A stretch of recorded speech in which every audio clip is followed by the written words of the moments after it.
Hello guys, welcome to BPSC with SK. आज मैं 78th mains on evaluated copy GS 2 के polity section को discuss करूंगा। पहला क्वेश्चन था अनुच्छेद 32 भारतीय संविधान का हृदय और आत्मा व्याख्या करना था। इसकी शुरुआत मैंने भीमराव अम्बेडकर जी के कोट से किया था कि वे भारतीय संविधान को आत्मा मानते थे, हृदय और आत्मा मानते थे। फिर था कि क्यों कहा जाता है हृदय और आत्मा। इस संबंध में मैंने 4-5 पॉइंट लिखा था कि ये सभी मौलिक अधिकारों की रक्षा के रूप में कार्य करता है, संवैधानिक उपचारों का प्रबंध करता है। उसके बाद से मौलिक अधिकारों के हनन में आप सीधे सर्वोच्च न्यायालय में अपील कर सकते हैं। ये सबसे बड़ी खूबी है इसकी। मौलिक अधिकारों को प्राणदायी है। फिर इसके बाद मैंने अनुच्छेद 32 के तहत जो 5 रीट जारी किए जाते हैं उसको लिखा था, और अंत में लिखा था अतः नागरिकों के अधिकारों की रक्षा करने के कारण ही इसे भारतीय संविधान का आत्मा और हृदय कहा जाता है, ऐसे कंक्लूड करा था। सेकंड क्वेश्चन था राजनीति का अपराधीकरण और अपराधियों का राजनीतिकरण बिहार के संदर्भ में इसका कथन का विश्लेषण करना था। इसकी शुरुआत मैंने एक छोटा सा परिभाषा से किया था दोनों का, कि राजनीति का अपराधीकरण से तात्पर्य राजनीति में अपराध करने से है, जबकि अपराधियों का राजनीतिकरण से तात्पर्य राजनीति में अपराधी प्रतिनिधियों के आने से है। बिहार के संदर्भ में क्या है? बिहार के संबंध में भारत अपराधी प्रतिनिधियों का राजनीति में बढ़ता प्रभाव।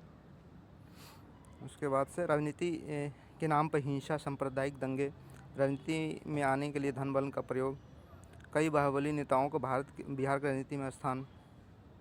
फिर रोकने का प्रावधान में मैंने लिखा था, आर्टिकल की व्याख्या की थी 104 और 193। शायद ये गलत है, 102 है आई थिंक, और 191। फिर रिजन आरपी एक्ट 1951। फिर सर्वोच्च न्यायालय भी अपने दिशा निर्देश में बोलता रहता है कि जो भी प्रतिनिधि होगी अपने आपराधिक ब्यूरो देंगे, इस तरह से इसके आंसर लिखा था। थर्ड है भारत की वर्तमान राजनीति में सामाजिक घटना ना होकर राजनीति जातीय सामाजिक घटना ना रह के राजनीतिक घटना है, इस क्वेश्चन को लिखना था। फिर इसमें मैंने रजनी कोठारी के कोट से इसकी शुरुआत की थी कि भारत में राजनीतिक प्रक्रिया जाति को केंद्र बनाकर इसके इर्द गिर्द घूमती रहती है, और जाति जो है वो राजनीति की भूमिका में सबसे अग्रणी है, सामाजिक घटना से आगे होकर। इसका कुछ पॉइंट लिखा था। जाति के आधार पर वोटिंग जैसे होता है, जाति के आधार पर निर्वाचन क्षेत्रों को उम्मीदवारों में बंटवारा, जाति आधारित पार्टियों का जन्म। फिर यहाँ कुछ पार्टियों का नाम लिख दिया था जो जाति आधारित बनी थी। जाति के आधार पर मंत्रिपरिषदों का गठचयन, सकारात्मक और नकारात्मक पक्षों का लिखा था कि जाति क्या क्या है। जाति उत्थान है, राजनीतिक चेतना, लोकतंत्र मजबूत हो रहा है, नकारात्मक वोट बैंक की राजनीति, समाज में गतिरोध आए दिन देखने को मिल रहा है। डी नंबर क्वेश्चन था कोलोजियम क्या है, ए आलोचना के केंद्र में क्यों है। तो कोलोजियम बताना था, उस पर ए आलोचना इसकी क्यों की जाती है। तो कोलोजियम जो है मैंने एक जजों की नियुक्ति की प्रक्रिया इसमें लिख दी, प्रणाली है, इसकी उत्पत्ति लिख दिया। सेकंड जज बज वर्तमान में 3+1 जजों की समूह है। ये शायद 4+1 है, मैंने यहाँ गलती किया था।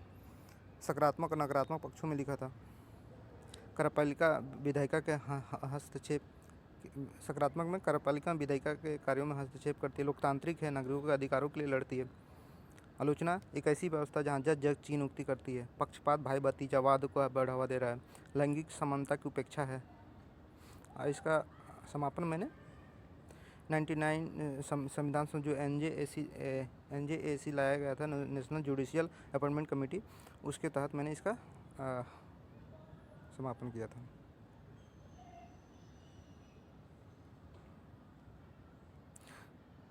नेक्स्ट क्वेश्चन, भारत के संविधान में 73वें संविधान के आलोक में बिहार में जमीनी स्तर पर महिलाओं को सशक्त बनाने में स्थानीय स्वशासनों की भूमिका के बारे में था।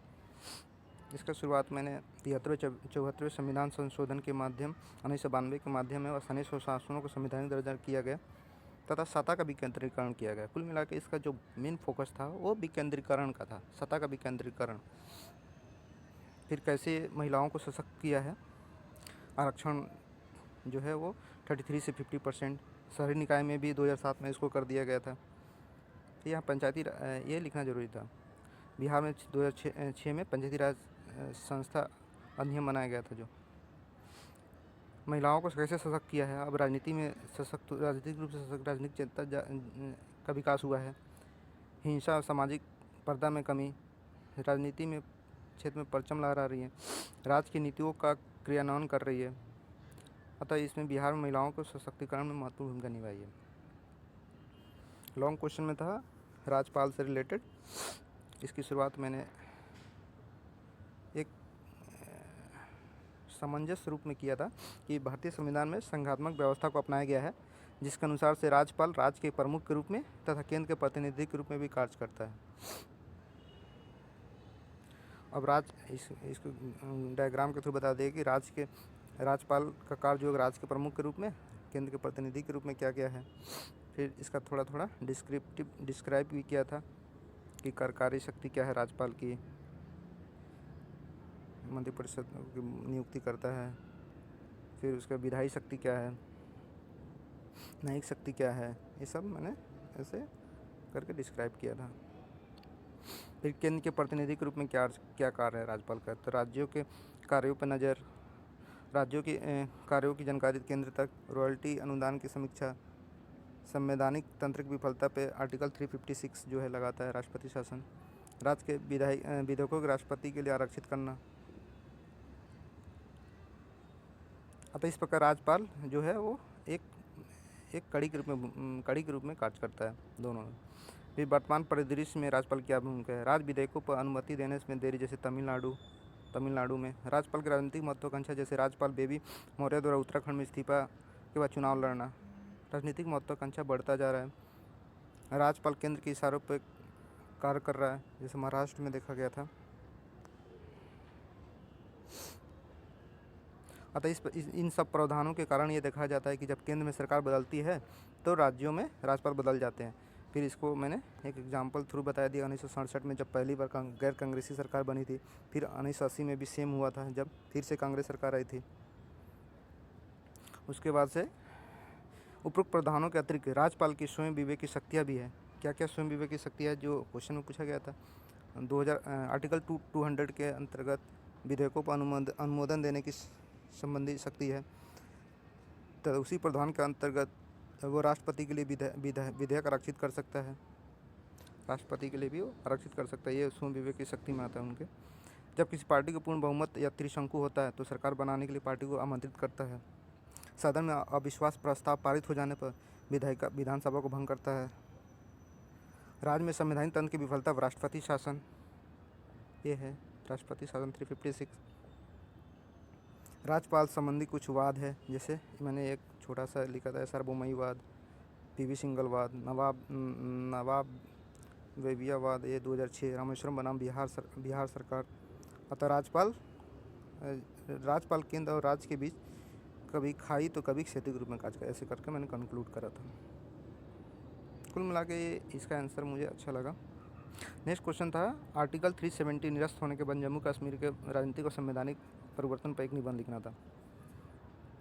इसकी शुरुआत मैंने 2019 में जो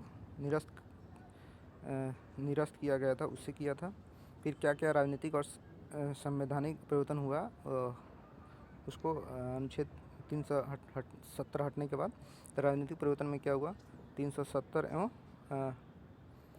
अनुच्छेद 35 को निरस्त किया गया। यहाँ पे थोड़ा मैं गलती किया था, दोनों को मर्ज करके मैंने अपना आंसर लिख दिया था एक ही में। जम्मू कश्मीर की पूर्ण स्वतंत्रता के खत्म करके उसको एक भारत सरकार के अधीन राज्य से केंद्रशासित प्रदेश बनना, यूटी रहते हुए विधानसभा के प्रधान यूटी रहते हुए भी विधानसभा के प्रावधान, जम्मू कश्मीर में लगभग 4 वर्षों का राष्ट्रपति शासन। फिर उसके बाद से संवैधानिक परिवर्तन क्या क्या हुआ, मैंने वहाँ जिक्र किया गया कि हटाया गया। फिर जम्मू कश्मीर को चुनाव हेतु अधिनियमों में बदलाव किया गया, ये हुआ था, अलग से विधेयक पास हुआ।